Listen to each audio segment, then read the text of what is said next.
Yes, and it's that time that we get to bring you up to speed with the latest development within our countries and beyond the borders. On this 14th day, our reporters here at Kutv have been up and about to bring you the latest development, just to get you informed. And Weekend Live, rather, beg your pardon, it's time really flies, right? And we think that it's weekend loading, but we're here. It's on a Wednesday. And let's get an introduction.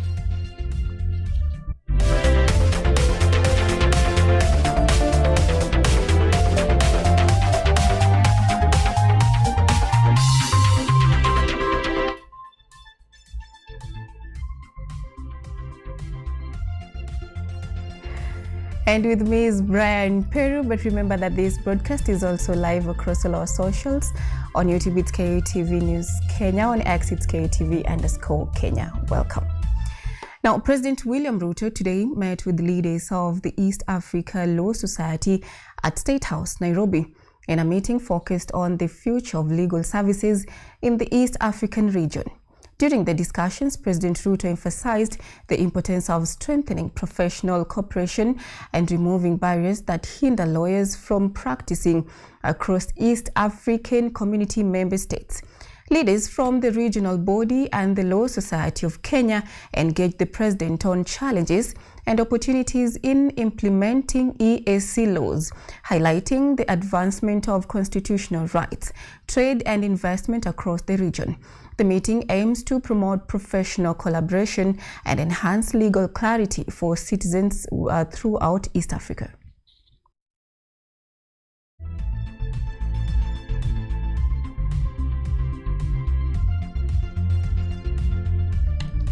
Moving on, shock and debate have followed the demolition of commercial buildings near Nyayo Stadium, which are said to be linked to Kiambu Governor Kimani Wamatangi.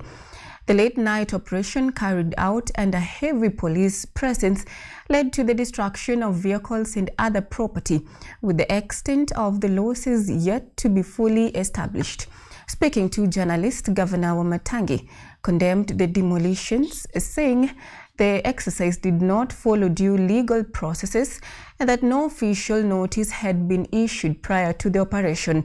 He further claimed the demolitions were politically motivated and targeted at him, allegations that have raised fresh questions around land ownership, the use of force and protection of investors' rights. The governor said he received early information about the planned demolition but did not visit the site amid reports of gunshots in the area, citing concerns for his safety. Haya ambayo yametokea leo ni mipango ya siasa. And I'm asking myself, when will this political persecution end for me? Kwangu kama gavana wa Kiambu, hii mateso ya kisiasa itaisha ama itafika wapi? Kwa vile hapa mimi hapa nimeajiri vijana wengi sana hiyo miaka yote. Kutoka wakati hapa mimi ndio niende kufanya kazi Kiambu kama gavana. Baada ya hiyo hapa kuna wanabiashara wengi, na nataka niseme kwa wanabiashara ambao wameharibiwa mali yao usiku, niwaambieni pole sana. Vile wachungaji wetu hapa wamesema, najua wamenifanyia haya lakini mikono bado niko nayo. Wamenifanyia haya lakini akili bado niko nayo. Na nyinyi wote mnajua, watu wa hapa Nairobi, watu wa Kenya mzima wamekuwa wanaona. Watu wa Kiambu wamekuwa wanaona. Gavana Wamatangi, mimi nilisema ile kitu nataka kufanya ni kazi, mambo ya siasa sitaki. Kila siku tunasikia wakisemekana Wamatangi ujichunge, kuna watu wanakuja kukubomolea usiku. Na mimi nikasema wacha watu wangu wenye walikuwa hapa kazini wajihadhari, lakini kwa bahati mbaya wamebomolewa. In other news, Deputy President Kithure Kindiki, speaking at the Development Partnership Forum 2026 in Karen, Nairobi, has outlined drought mitigation and sustainable growth as national priorities, noting that Kenya's transformation will be powered by its people, development partners, and the strategic use of technology. Speaking at the Development Partnership Forum 2026 in Karen, Nairobi, Deputy President Kithure Kindiki emphasized drought mitigation as a top priority, saying Kenya's transformation will be driven by its people, strong partnerships, and the effective use of technology. The Deputy President said the drought situation continued to strain livelihoods across several regions, adding that the government, working with development partners, is sculpting up mitigation measures, investing in water infrastructure, and deploying technology to enhance early warning systems and long-term resilience.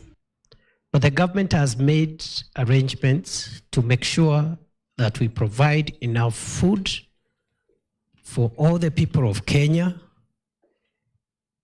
and also to save their livestock from dying because of the drought. And therefore, there should be no panic in the country. Kindiki said the Sovereign Wealth Fund will be a key instrument for mobilizing and safeguarding national resources, noting that it is designed to support long-term development, stabilize the economy and finance priority projects for the benefit of both current and future generations. Money obtained from our extractive industry is put for purposes of securing the nation against shocks, including climate change shocks and other external economic shocks that can disrupt us, pandemics, and other things that come and destabilize our otherwise very resilient economy. The Prime Cabinet Secretary Musalia Mudavadi said Kenya is strengthening diplomatic and development partnerships to unlock investment, enhance regional stability, and support economic growth, noting that transparency, coordination, and policy consistency are vital to sustaining confidence among international partners. Some of these challenges that we face in terms of resource allocation and what happens could also be emanating from the enhanced role of Parliament in the budget process. And sometimes what Parliament does can seriously alter or distort what may have been determined by the executive. Ahmed Abdullahi, Wajir Governor and the Chair of Council of Governors, say that worsening drought is leaving livestock weak and water scarce, urging urgent interventions and coordinated support from the government and partners to safeguard pastoralist communities. Livestock body conditions are generally very poor, with declining or completely none, I would say, in some cases, milk production and increased livestock migration in search of pasture and water. And in some of the counties, livestock has actually started perishing. The forum concluded with calls for stronger collaboration, increased funding and technology-driven solutions to tackle drought and accelerate Kenya's sustainable development agenda. Edna Nerea, KUTV, Nairobi. Thank you, Nerea. Now, in matters education, registration of grade 10 students under the competency-based education curriculum continues across the country, with schools tightening security to ensure safe learning environments. At Mumbuni Boys High School, an intensive inspection was carried out involving trained sniffer dogs to detect drugs and prevent illegal substance from entering school dormitories. Meanwhile, some parents have raised concerns over challenges associated with the transition, particularly the cost of school fees. School administrators, however, say student turnout has increased and remain optimistic that the targeted enrollment numbers will be met by the end of the week. Today, we have slightly above 300. We were expecting to get 600, and some parents have already called. They are coming between today, tomorrow, Thursday and Friday, so we have no doubt that they will come. Some could be held up by matters fees and other basic requirements like mattresses and uniform, but we are hopeful that they are going to report, and we are ready for them. Although we have matters which are not very clear, we are working on the pathways helping the students to do the selection as had been allocated. And nimeona the process iko smooth na tumekuwa na process nzuri. Hii CBE iko na requirements mingi sana. Though tumejaribu tu, we are just struggling. Labda serikali inaweza saidia wazazi, sometimes wasaidia wazazi labda kununua vitabu. Students have been urged to avoid the abuse of illicit drugs and remain focused on their education and life goals. The women representative for Narok County, Rebecca Tunkei, made the calls while speaking in Ole Sankali, where she also launched a scholarship program targeting disciplined and high-performing female students. Rebecca warned that drug abuse continues to destroy young lives and called for stronger counseling services and greater parental cooperation to address the challenge. She further expressed concern over the low participation of girls from Narok County in the KCSE examinations. Our boys and all, even the girls, nataka kuongelesha watoto wetu tuachane na dawa ya kulevya, kwa sababu ukichunguza sana hautakosa watu ambao wanaleta bangi. And I'm happy because hapa tuko na watoto wa secondary schools ama senior secondary. Tusijihusishe kamwe na mambo ya dawa ya kulevya, kwa sababu hiyo ndio destroy our generation. That is why unaenda mali zingine unakuta a boy child amekuwa ni kama umekuwa helpless, fugu, mtu ambaye you look like you don't have a future. Na tunakataa hiyo, tunasema shetani ashi. So mimi nataka kuwahimiza ya kwamba tuachane na mambo ya bangi, tuachane na pombe. Ukifika hapa usipatie walimu wakati mgumu. In other news, the Cabinet Secretary for Human Capital Development and Special Programs, Geoffrey Ruku, led a government press relief in Kutv, Kamukunji, following the sudden fire outbreak in Nairobi, where he said that the government will work together with other stakeholders to fast-track fire management sensitization forums. Families displaced by a deadly night fire in Nairobi's Pumwani area are beginning to receive relief after the government confirmed more than 100 households were left homeless. Speaking at Kamukunji, Public Service Cabinet Secretary Geoffrey Ruku said a fierce fire that broke out on Sunday night destroyed 3 rows of informal settlements, leaving dozens of families without shelter. Through the State Department for Special Programs, the government has moved in to cushion affected households with emergency supplies including timber poles, iron sheets, mattress and food. Tukue na mipango katika vijijini ya kuhakikisha kwamba tuko na mazungumzo, tukae chini, tuongee, tujue jameni ni nini hii inafanya kukue na moto mingi. Na tunaweza ikinga namna gani? Juu sasa imekuwa kila mara moto ikitokea rais ananituma nafika. Moto ikitokea ingine ananituma nafika. Sasa lazima tukue na vikao na nyinyi ambao mnaishi katika maeneo hii. Addressing the media after distributing food and other essential supplies to the affected families, Ruku said the government will convene a high-level stakeholders meeting to develop lasting solutions to the disaster. He called on intensified community sensitization meetings and public engagements to raise awareness on fire risk and prevention measures. CS Ruku also urged members of parliament to take the lead in community engagements without political bias, stressing that disaster response and prevention should not be politicized, calling on stakeholders to support the initiatives at the community level. Nasikia Wakamba wako wengi hapa. Lakini tukienda kupiga kura, ati wewe ni Mkamba, Na si kuona Kalonzo akifika hapa unasema huyo ni wa kwitu nengu mnenga kura yakwa. Hii maneno gani ya ukabila? Hii ukabila mbaya hii namna gani? Hii ukabila utapunguza? Tutapunguza hii ukabila? Tutaipunguza jameni? Yule ambaye anakufaa wakati ya huyo ndio rafiki yako.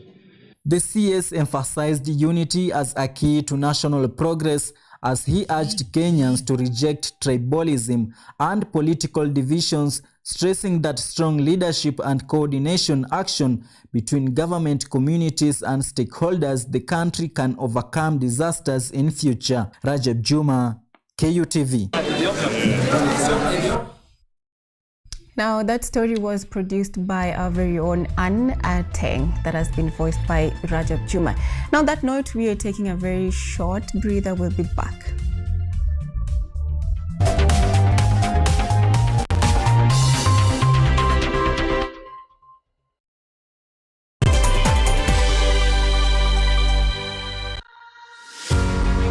Are you ready to take charge of your health? Welcome to Focus on Health, your weekly guide to staying informed and living better. Join me every week as I sit down with trusted medical experts. Gynecology is basically a field concerned with mainly the female genitalia. Explore real-life stories during when the patient comes in and bring you updates and tips that are beneficial to your health. Because health isn't just important, it is everything.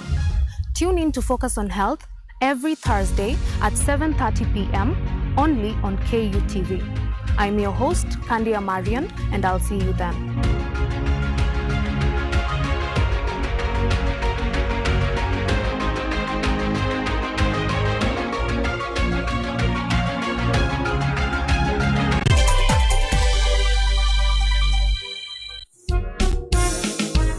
A new era, a new people. This is the Law Matters Show.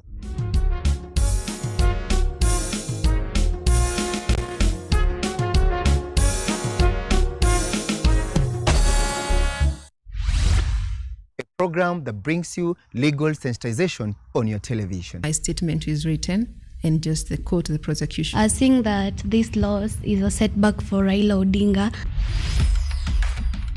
What policy recommendations were fronted by the candidate? With diversity, we demystify important legal issues locally, regionally, and internationally. What Tanzanians. Join me, Elvin Onsongo, as I bring you more insights on law matters. We are looking at social issues.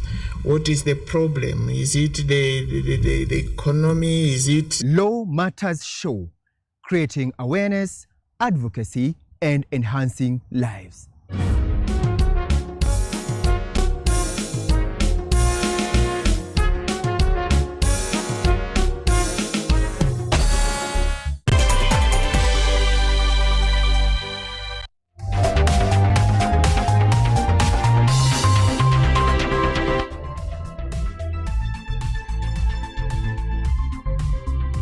Welcome back. Now, the Republic of Uganda is preparing to go to the polls tomorrow, the 15th of January 2026, in a presidential election expected to be highly competitive. However, the shutdown of internet and some telecommunication services has raised concerns over transparency and voters' rights. The main contenders include long-serving President Yoweri Museveni, who has been in power since 1986, and opposition leader Robert Kyagulanyi Ssentamu, popularly known as Bobi Wine.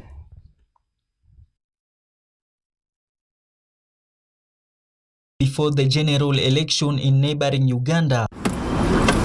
With only a few hours remaining before the general election in neighboring Uganda, final preparations are being put in place.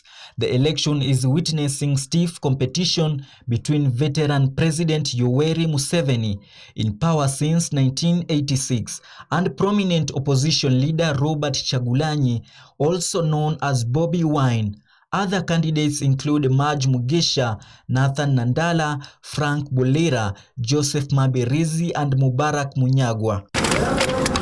However, the process has faced several challenges, including the shutdown of internet services and some phone services, a move that has raised concerns about transparency and the rights of voters. Early reports indicate a heavy presence of the military and police in urban areas, with security measures aimed at preventing unrest and ensuring peace.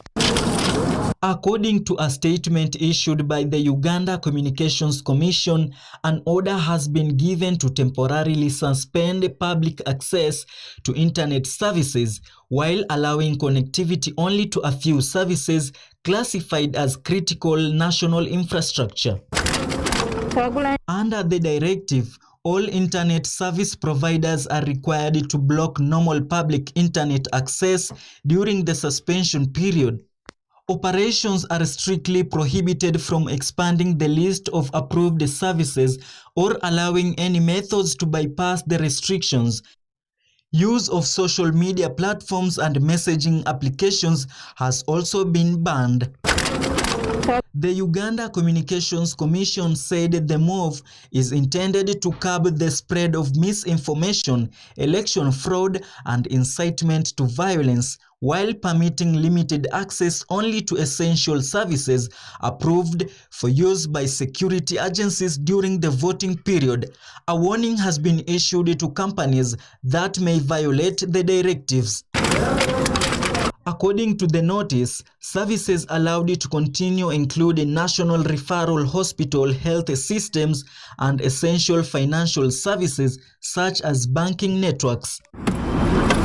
8 candidates will be on the ballot as they seek to unseat President Yoweri Museveni, who is aiming for a 7th term since coming to power.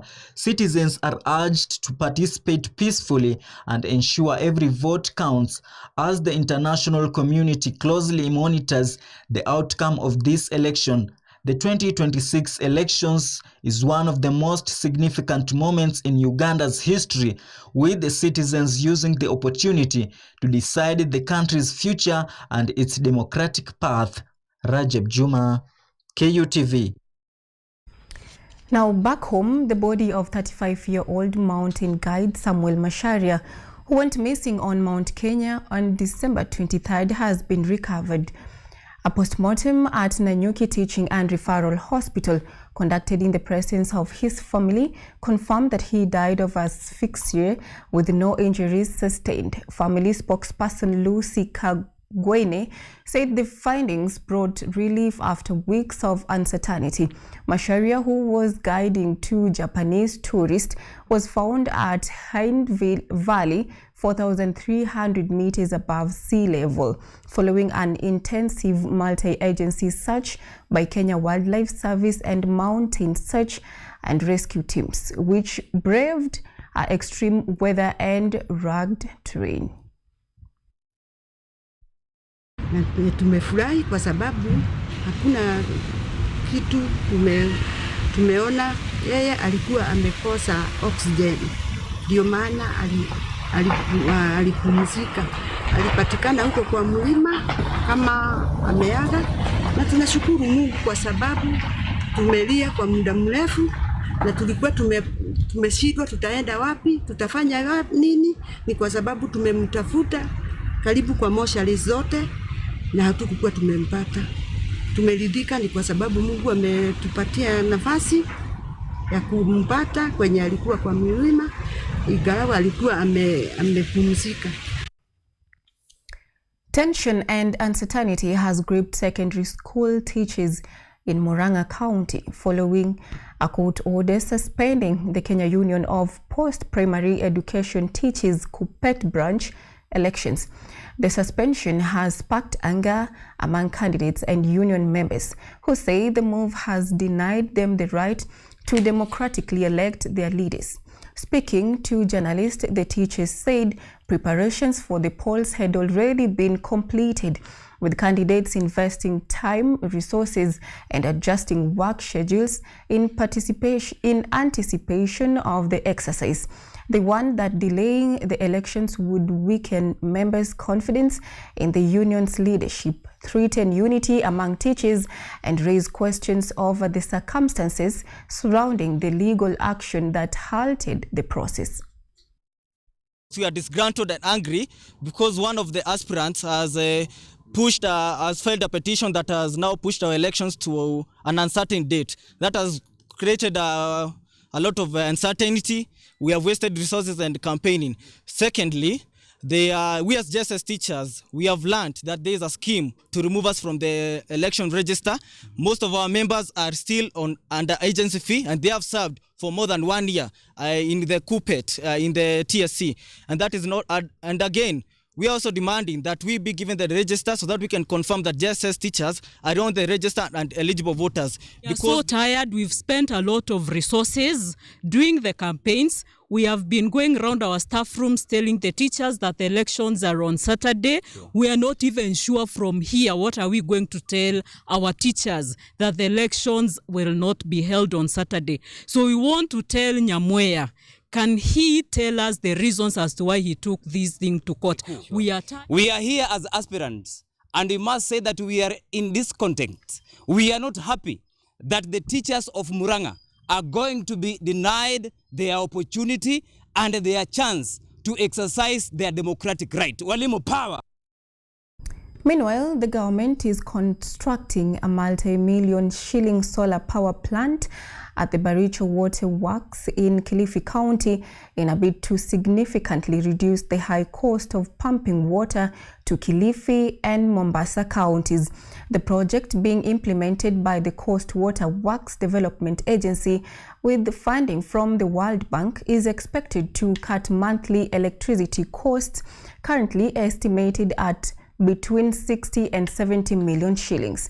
Once completed, the hybrid solar grid system will power boreholes supplying water to Kilifi, Mombasa, and Malindi, lowering electricity bills by an estimated 10 million shillings per month. Over the past, we have had a lot of challenges with the Kenya Power because of the high electricity bills, because this water is pumped from the boreholes, then it is pumped again to the consumers in Mombasa and Kilifi counties. So because of that, there has been a lot of challenges. The bills are very high. Currently, the bill is about 60 million shillings per month. So we have been having donors, especially our development partner is World Bank and others, the EFD and all that. But World Bank agreed to finance this as part of the Water and Sanitation Development Project, WSDP. We negotiated and they agreed to do this solar power plant, so that it can reduce the power bill for this plant. So what we have done is that this plant has a capacity of 4.6 megawatts, the solar system. It has a capacity of 4.6 megawatts. And basically what it will do is that it will power all the bores, 11 of them. Then it will also power the I-lift to Malindi. That's phase 1. Phase 2 will come in the near future, and phase 2 will now be powering the pumping of water to Mombasa. Currently, this phase 1 is for Malindi I-lift and the bores.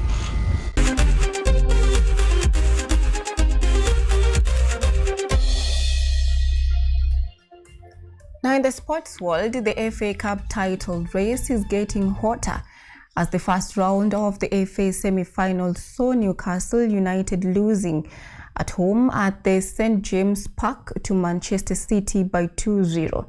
New signing Antoine Semenyo put Man City ahead in the 53rd minute after an assist from Bernardo Silva. Ryan Sheki scored the winning goal in stoppage time, sealing an important victory for Man City ahead of the oil clash of competition to be played at the Etihad tonight. Chelsea will host Arsenal in the first leg of the encounter, with Arsenal hoping to reach the final after being knocked out at the semi-final stage last season by Newcastle United.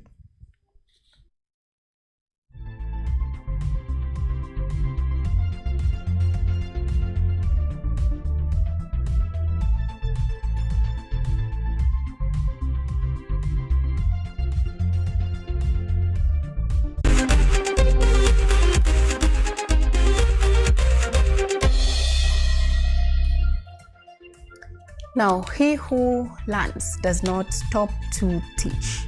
You can use that on your daily life as you continue impacting lives, just to make sure you are light in someone's life. Good night. All we had prepared for you tonight.